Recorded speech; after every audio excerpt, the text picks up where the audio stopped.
5 days of intense activity at sea, an Indian crew embarks on a fishing expedition that reflects the essence and challenge of one of the country's most important industries. Throughout this journey, the fishermen face the sway of the waves, unpredictable weather, and the excitement of each catch, managing to gather a total of 5 tons of fish. This voyage not only demonstrates the skill and dedication of those who live off the sea, but also highlights the richness and biodiversity of the region's waters. However, the effort of these fishermen also reveals current challenges, such as overfishing and competition from foreign fleets, which threaten the sustainability of the sector. In the end, the journey is a testament to the balance between hard work, tradition, and the need to preserve marine resources for the future. 5 men, weathered by the sun and wind, set sail at dawn from the southern coast of India. They are fishermen, descendants of generations who have lived and died in the relentless Indian Ocean. Their faces show the determination of those who know the language of the tides, the rhythm of the rains, and the mystery of the depths. The small boat, loaded with nets, fresh water, and provisions, slowly moves away from the shoreline, gliding toward the horizon where the sky blends with the sea. The first day, the sky already threatens a storm. The wind blows with increasing strength, raising waves that violently strike the hull of the boat. The rains come like dense curtains, wiping out visibility a few meters away and making even breathing difficult. But the fishermen do not hesitate. They know that the best catch is usually found after the worst storms. They to traverse the open sea, guided by instinct and the stories inherited from their fathers and grandfathers. With steady hands, they cast the nets into the water, trusting that nature will reward their courage. Night falls quickly, and the boat rocks dangerously on waves several meters high. Thunder rumbles, and lightning briefly illuminates the tense faces of the men. One of them sings an old song, a prayer asking for protection from the gods of the sea. The song blends with the whistle of the wind and the roar of the waters, creating an ancient symphony that resonates deep within their hearts. On the second day, the storm shows no mercy. The supplies are soaked and the cold seeps to the bone. Nevertheless, the fishing begins to bear fruit. With titanic effort, they lift the nets full of silvery fish that still shine under the faint light of dawn. Each catch is celebrated with a mix of relief and hope. However, the sea continues to claim its tribute.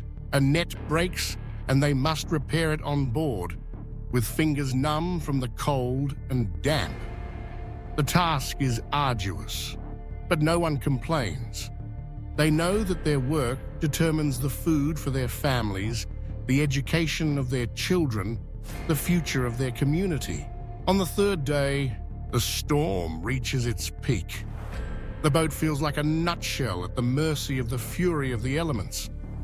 Water enters the vessel, and they must bail it out without rest. One of the fishermen, the youngest, feels to fear, but finds strength in the calm gaze of the eldest in the group. The sea is like that, the old man tells him. Sometimes it gives, sometimes it takes away, but it always teaches. The hours pass amid lightning and gusts of wind, between exhausting work and the unwavering faith of those who have learned to expect the unexpected. On the fourth day, the storm begins to subside. The sea, although still rough, shows glimpses of calm. The men take advantage of the break to check their nets and count their catch. The effort has been worth it. Tons of fish fill the boat's makeshift holds. Sardines, tunas, groupers, and other species gleam under the diffuse light of the sun that finally manages to peek through the clouds. Tired but cheerful, the fishermen share stories and laughter. They talk about their homes, the children waiting for their return, and the celebrations they will have when they come back with full nets. The last night at sea is one of wakefulness. No one sleeps deeply. Danger still lurks, and the weight of the load makes the boat sail slower and heavier. But hope prevails over fear. Each one, in silence, gives thanks to life for having endured and for the abundance obtained. The dawn of the fifth day brings with it the salty scent of the coast seen in the distance. The green mountains of India emerge on the horizon and hearts beat with renewed strength. The return is slow and careful. The fishermen work together to maintain the balance of the boat and protect the valuable load of fish. As they approach the shore, the first rays of the sun illuminate their exhausted but radiant faces. The community welcomes them with joy and admiration, recognizing the courage and perseverance of those who dared to challenge the sea in its worst conditions. On solid ground, the fishermen unload the 5 tons of fish, the result of their effort and endurance. Each specimen is a symbol of the ancestral bond between man and the ocean, a relationship woven with respect, humility, and courage. Fishing is not just a means of subsistence. It is a tradition, an identity, a way of understanding the world and honoring those who came before. Families gather to celebrate. The women prepare food with the first fish, while the children listen attentively to the stories of the journey. The elders bless the catch and remember the ancestors who also faced storms and returned with nets full. The entire community comes together in gratitude, sharing what they have obtained and strengthening the bonds that keep them united. Thus, the story of these 5 Indian fishermen becomes a legend among their people, a testament to human strength in the face of adversity, the courage needed to venture into the unknown, and the reward that awaits those who do not give up in the face of difficulties.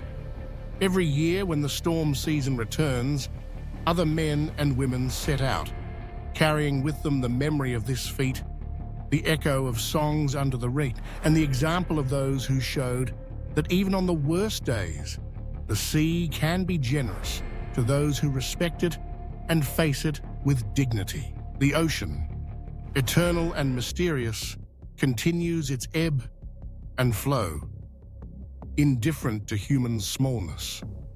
But in every wave, in every thunder, the story of those 5 fishermen resonates, reminding us that greatness is found not in the absence of fear, but in the ability to move forward despite it. And so, generation after generation, the sacred relationship between man and the sea is renewed, weaving a legacy of courage, work, and hope on the shores of India. On the vibrant coasts of India, the lives of fishermen unfold to the rhythm of the tides and winds. 5 fishermen, embarking on a journey that begins before dawn, set sail in search of the wealth the ocean offers them. Their nets and hooks dive into waters that have nourished generations, and throughout the day, they extract from the depths a surprising variety of species that reflect the biodiversity and abundance of the Indian seas. As the sun rises on the horizon, the men check their nets and skillfully spread them out. The first stroke of luck comes with schools of sardines and anchovies. These small, silver and vibrant fish glide in large shoals, and their catch is crucial for the local economy. Sardines, rich in nutrients, are one of the main species caught in India, and, along with anchovies, constitute an essential source of protein for coastal communities. By mid-morning, the fishing diversifies. The fishermen feel resistance in the nets and hooks. They pull from the waters specimens of Indian mackerel, locally known as bangda. With an elongated body and shiny scales, the mackerel is valued both in the national and international markets. Its meat is tasty and nutritious, and its fishing is a tradition passed down from parents to children. During the course of the day, the net reveals larger species.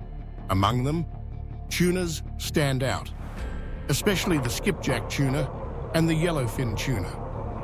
These fast and powerful fish represent a great challenge for the fishermen, but their capture is a source of pride and celebration.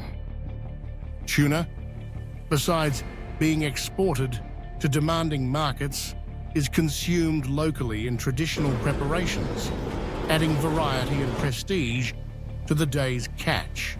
Not everything they catch is small or easy to handle. Sometimes the nets come up heavy and difficult to drag. It is then that the fishermen discover they have caught manta rays and stingrays. Manta rays, majestic with fins spread like wings, appear mixed in with other species. Although their capture is not always intentional, they are part of the variety that characterizes fishing in India. Stingrays with flat bodies and long tails are also common, and their meat is valued in some coastal regions where traditional dishes are prepared. In the midst of fishing, the men also find red snappers and Indian grouper. The snappers, with reddish scales and large eyes, are valued for their flavor and texture. The groupers, on the other hand, impress with their size and strength. These fish, solitary and territorial, represent a valuable catch that can make a difference in the day. Throughout the day, fishermen also catch sea catfish, known for their prominent whiskers and their resistance to being caught. Catfish are adaptable and are found in both saltwater and estuaries, and their meat is used in a variety of local recipes. Flatfish, such as the sole, which camouflage themselves on the sandy seabed, are not lacking on the coast. The sole, with delicate flesh, is highly valued in Indian cuisine and usually fetches good prices in the markets. Among the species that appear occasionally, fishermen find small sharks and chimeras. Although shark fishing is regulated due to conservation concerns, their presence in the nets reminds us of the complex interaction between fishing and marine biodiversity. Chimeras, mysterious creatures with a prehistoric appearance, are less common, but their appearance adds a special nuance to the diversity of the day. As the day progresses, the fishermen add species, such as the barracuda, recognizable by its elongated body and jaws full of sharp teeth. This fish is a formidable predator, and although it is not always the favorite due to its strong flavor, it is an integral part of the local catch. In the final stage of the day, before returning to the coast, the men gather the last fruits of the sea, squids and shrimp. Although they are not fish, these marine invertebrates are highly valued and are part of the total catch. Shrimp, in particular, are one of the most exported products from India, and their fishing provides significant income to coastal communities.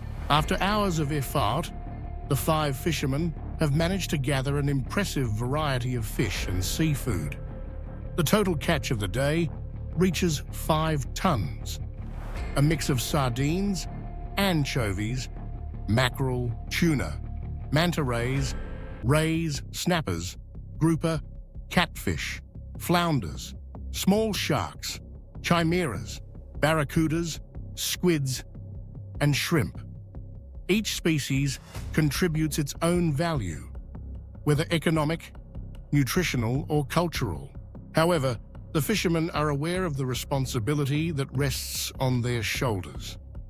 The abundance of the sea is not infinite, and in recent years, they have noticed changes in the populations of certain species. Manta rays and sharks, in particular, are scarcer, reflecting the pressure that intensive fishing exerts on ecosystems.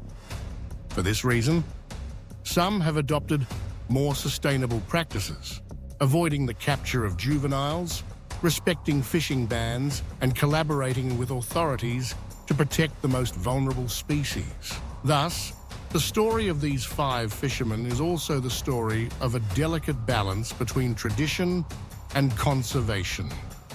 Day by day, as they struggle to support their families, they are witnesses and guardians of India's marine wealth.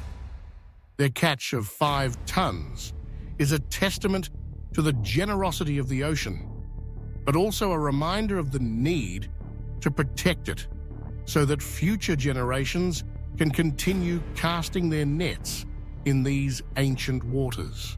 In the vastness of South American rivers, where the fog settles each morning on the surface of the water and the bird's song marks the rhythm of the day, the indigenous peoples have lived for centuries in close connection with nature. Among them, the fishermen have been essential figures, guardians of ancestral secrets and protagonists of legends that still endure in the collective memory. Their stories, passed down from generation to generation, are tales of struggle, respect for the waters, and mystery. For the river does not always return to all who rely on it for their livelihood. It is said that long before the settlers arrived, the men and women of the Ticuna tribe, inhabitants of the Amazon, ventured out in hand-carved canoes, silently paddling through the river's meanders. Fishing was their life, their food, but also their ritual. At dawn, the most skilled cast net throwers would gather on the shore, invoking the water spirits to ask for permission and good fortune. Among them, the young Yari, known for his skill and humility, was one of the most promising. However, the waters could be treacherous. One morning, Grandpa Sabino recounts, Yari set off upriver, along with 3 other companions. They were searching for the dorado, a slippery fish and symbol of abundance.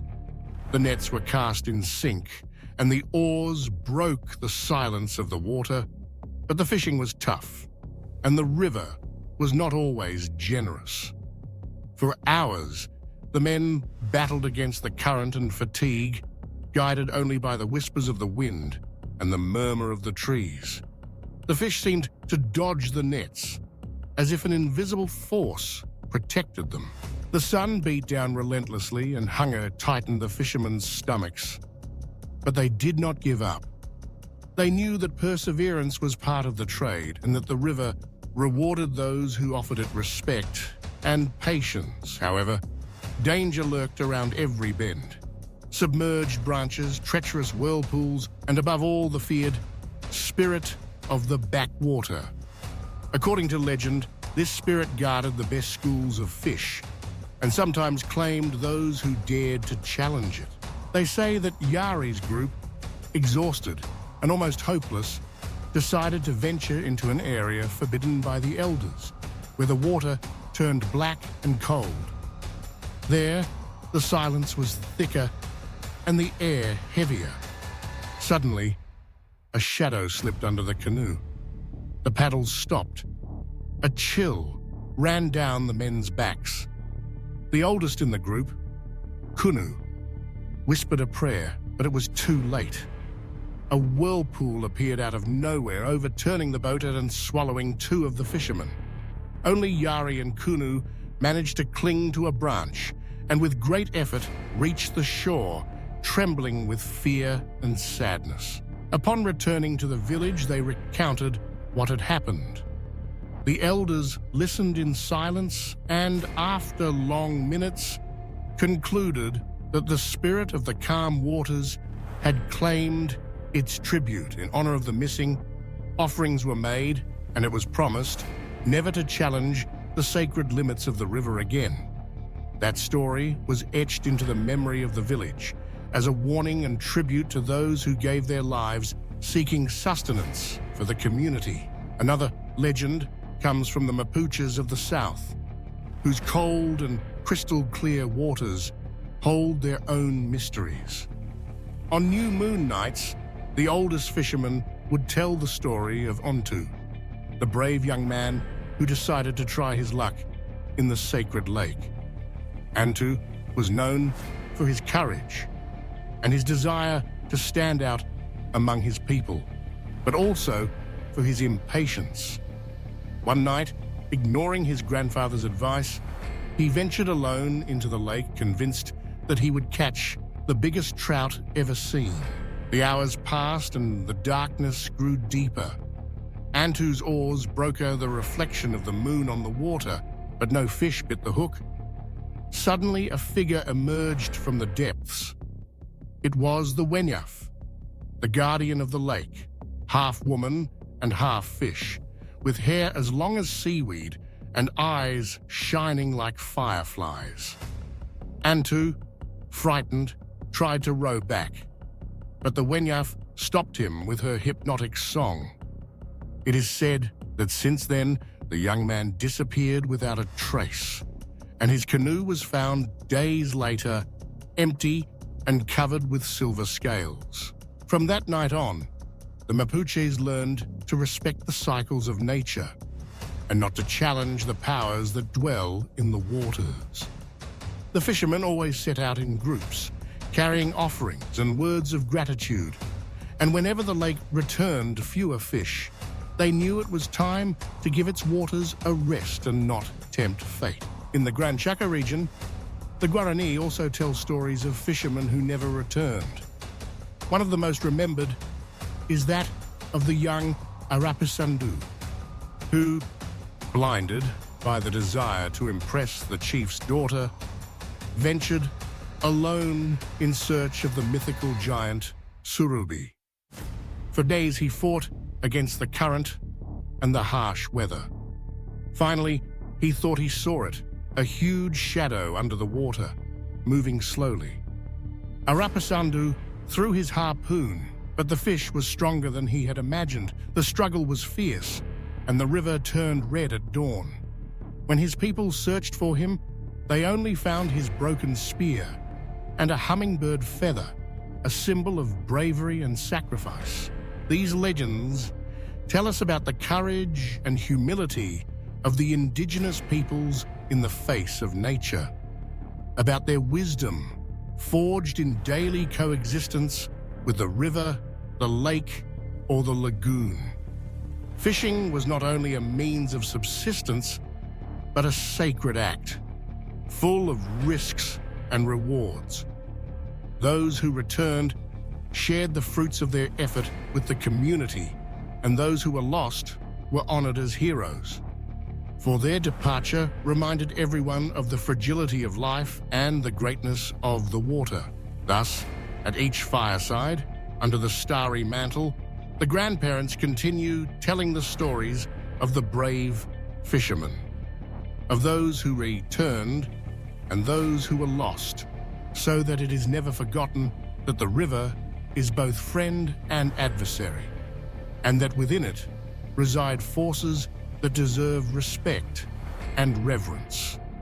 Because, in the end, the waters always return what one gives.